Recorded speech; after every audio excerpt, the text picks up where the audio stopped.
ప్రారంభంలో తిమోతన్న వీళ్ళందరూ వస్తున్నప్పుడు అక్కడ చిన్న గదిలో మేము ఆరాధన జరిపేవాళ్ళం. ఫస్ట్ ఒక్కడినే నేను, తర్వాత పాస్టర్ అమ్మ పిల్లలు, తర్వాత ఆ చుట్టుపక్కల ఒక చిన్న పిల్లలు 2-3 వచ్చేవాళ్ళు, తర్వాత తిమోతన్న వాళ్ళు, ఇలా ఒక్కొక్క కుటుంబం చిన్నగా అక్కడ ఆరాధన జరుపుకుంటప్పుడు ఒక అబ్బాయి వచ్చేవాడు. నా దగ్గరికి వచ్చి ఒక మాట అన్నాడు. వాక్యం విని, నువ్వు ఇంత ముఖం మీద వాక్యాలు చెప్తావు, ఇట్లా ఉంటే కష్టం, నువ్వు ఇక్కడ బతకలేవు అన్నాడు. ఏమవ్వలేనంట చెప్పాలి, ఏమవ్వలేనంట? ఇక్కడ బతకలేవు, సంఘం కట్టలేవు, ఎవరు వస్తారు నీ కాడికి? నువ్వు ఇంత గట్టిగా మాట్లాడి పీసు పెట్టి రుద్ది రుద్ది రుద్ది రుద్ది కడుగుతావు, ఎవరు వస్తారు నీ కాడికి అన్నాడు. నేనన్నా, ఎవరో వస్తారని నేను ఇడికి రాలా. ఆయన తెచ్చుకున్నాడు, ఆయన మాట్లాడించుకుంటాడు. ఎవరు తెచ్చుకున్నారు నన్ను ఇక్కడికి? నన్ను కొన్న ఆయన నాకు ఒక పని అప్పచెప్పాడు. తన రక్తం ఇచ్చి నన్ను కొన్నాడు. లేకపోతే దమ్మిడికి పనికిరాను నేను. దేనికన్నా పనికొస్తానా? దేనికన్నా ఉపయోగపడతానా నేను? అలాంటి నన్ను కొన్నాడు, కొని నన్ను ఇక్కడికి పంపించాడు. నువ్వు నా పని చెయ్యి, అక్కడికి పోయాని. ఇప్పుడు నేనేం చేయాలా? ఆయన చెప్పిన పని. అప్పుడు నాతో చాలామంది ఏమన్నారంటే, మా బంధువులే అన్నారు, మేము లేమా? అంత దూరం పోయావు, ఎవ్వరు లేనోళ్ళలాగా బతుకుతున్నావు అక్కడ. ఈడ ఇల్లు లేదా, ఈడ వాకిల్ లేదా, ఈడ జనాలు లేరా, బంధువులు లేరా? మేమే ఒక సంఘంగా ఏర్పడతాం, ఇక్కడే ఒక చర్చి కట్టుకొని ఉండవచ్చు కదా. నేనన్నా, నన్ను కొన్న ఆయన ఏం చెప్తాడో అదే నేను చెయ్యాలా. నువ్వు నన్ను కొన్నావా నీ మాట వినడానికి? ఎవరు మాట వినాలి నేను? ఆయన మాటే వినాలి. ఆయన చెప్పిందే చెయ్యాలి. ఆయన నన్ను వెళ్ళమన్నాడు, నేను వచ్చానయ్యా అంటే, అబ్బాయి అంటాడు, ఇట్లయితే కష్టం, నువ్వు సేవ చేయలేవు అన్నాడు. ఏం ఇబ్బంది లేదు. ఆయన పని ఇచ్చినప్పుడు ఆయన ఏం చేస్తాడు? నాకు అన్నం పెడతాడు. నాకేం కావాలి చెప్పండి? 3 పూట్ల చెప్పండి, నాకేం కావాలా? 3 పూట్ల అన్నం కావాలి, అంతే కదా. అన్నం పెడుతున్నాడు. కట్టుకోవడానికి వస్త్రం కావాలా, ఇస్తున్నాడు. ఉండడానికి అంత నీడ కావాలా, ఏదో నీడ ఇచ్చాడు ఆయన. చాలు, ఇంకేం కావాలి నాకు? ఇంకేం కావాలండి? ఆయన చెప్పిందే నేను చెయ్యాలి. మరి మీరు కూడా ఎలాగుండాలా?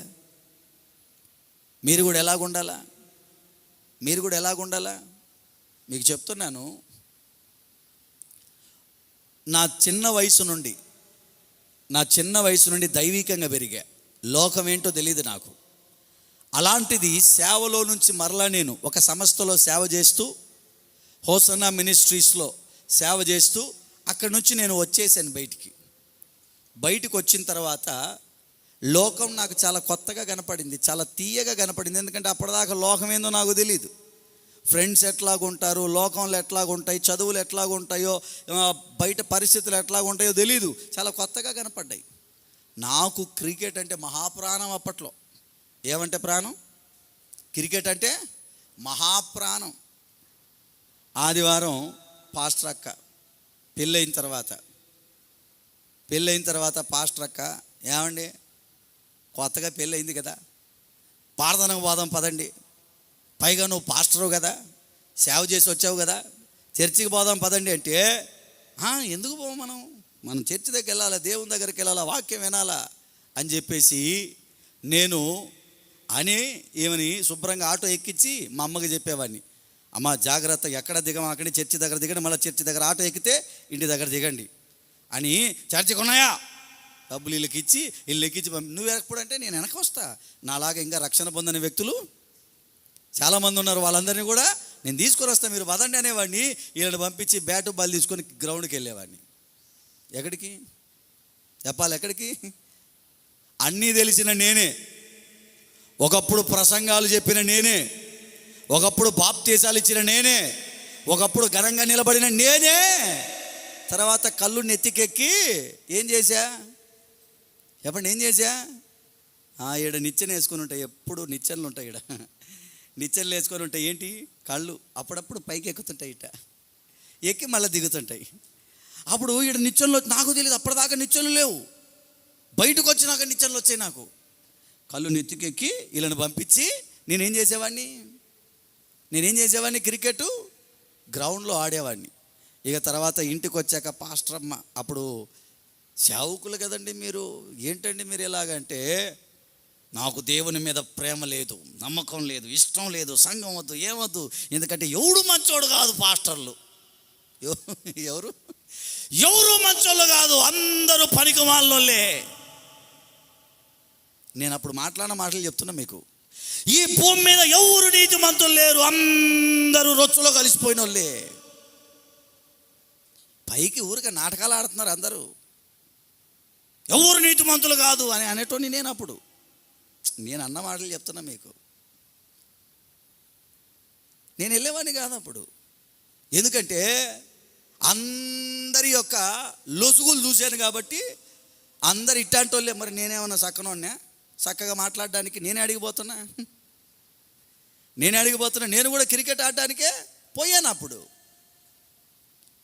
నేను ఆ రోజు ప్రవర్తించిన ఆ ప్రవర్తనలన్నీ కూడా నా జీవితంలో శాపంగా మారాల్సిన గడియలు వచ్చాయి. అప్పుడు మారాయి. ఏదైతే నాకు దీవెన అనుకున్నానో, ఏదైతే నాది అనుకున్నానో, అది నా కళ్ళ ముందు వెళ్ళిపోతూ ఉంటే ప్రాణం పోయింది. ఈరోజు బ్రతికి ఉన్నాను అంటే అది నా దేవుని మహాకృప. దేవునికి స్తోత్రం. అప్పుడు దేవుడు చెప్పాడు ఏమని, ఊరి బాబు నువ్వు నీ సొత్తు. అందుకని నేను అందరికీ చెప్తుంటా, మన వాళ్ళు కూడా అంటుంటారు, అన్నా మా వాళ్ళు అన్నా వెనక ముందు పడుతున్నారు అంటే నేను అందరికీ చెప్తుంటా, పడ్డారా? దేవుడు అవకాశం ఇస్తాడమ్మా, అవకాశం ఇచ్చినప్పుడు మళ్ళీ పైకి రండి. ఇలా ఎంతకాలం అంటే ఆయన దయ చూపించినంత కాలం మాత్రమే. ఏదో ఒకరోజు ఆ దయ ఆగిపోద్ది, ఆ తర్వాత చాలా ఇబ్బందులు పడతారు. దయ ఉన్నప్పుడే నువ్వు దేవుని సొత్తు అని తెలుసుకొని దేవుని దగ్గరికి, నేను అలా తెలుసుకున్నాను. నేను తెలుసుకున్న తర్వాత తిరిగి మళ్ళీ దేవునికి అప్పగించుకున్నా. ప్రభువా, నేను చేసినవన్నీ పొరపాట్లయ్యా, అన్నీ తెలిసిన నేనే ఇలాగున్నాను, ఇంకా ప్రజలు చాలామంది ఉన్నారు వాళ్ళకి తెలియదయ్యా, అలాంటి వాళ్ళకు నేను చెప్తానయ్యా, నాకు అవకాశం ఇచ్చినట్లుగా వాళ్ళకు కూడా అవకాశం ఇయ్యయ్యా, వాళ్ళు కూడా తెలుసుకొని రావాలి.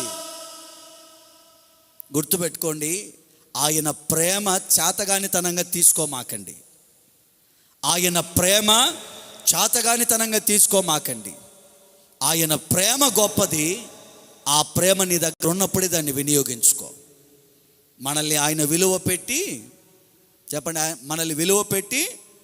ఏ విలువ లేని మనల్ని అలా పైకి తీసుకొచ్చాడు. మనం ఆయన విలువని కాపాడుకుందుము గాక.